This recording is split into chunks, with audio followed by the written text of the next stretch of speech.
Dear friends, good morning. Dear friends, జీవితంలో మరొక మంచి మాట తెలియజేస్తాను. మీకు తెలిసి ఉంటే మాకు సంతోషం, తెలియకపోతే మాత్రం ఓపిక ఒక నిమిషం వినగలరని నా యొక్క విజ్ఞప్తి. సహజంగా సమాజంలో ఒక సగటు మనిషిని తీసుకుంటే 25% శ్రమిస్తేనే ఈ ప్రపంచం నిన్ను గౌరవిస్తుంది. అలాగే 50% కనుక శ్రమిస్తే వారిని 50% కష్టపడే వారిని ఎక్కడో ఉన్నత శిఖరాలలో నిలుపుతుంది. మరి మనం 100% కష్టపడితే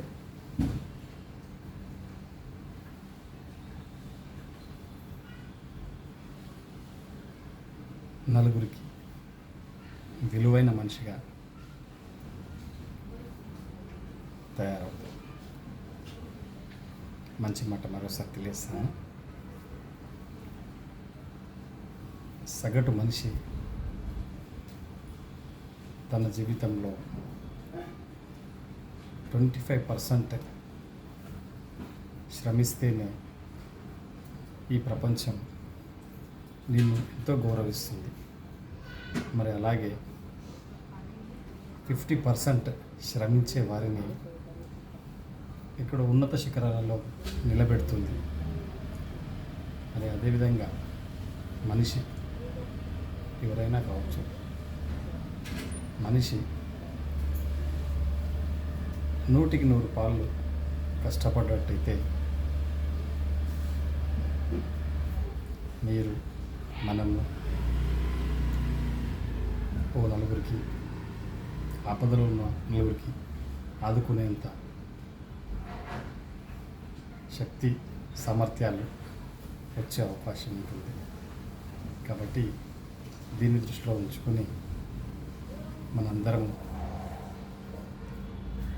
వీలైనంత వరకు ఉన్న సమయంలో 100% సమయాన్ని వృధా చేయకుండా మనం అనుకున్న పని చేసినట్టయితే జీవితంలో ముందుకెళ్ళే అవకాశం ఎంతో ఉందని ఈ సందర్భంగా తెలియజేస్తున్నాను. Thank you very much.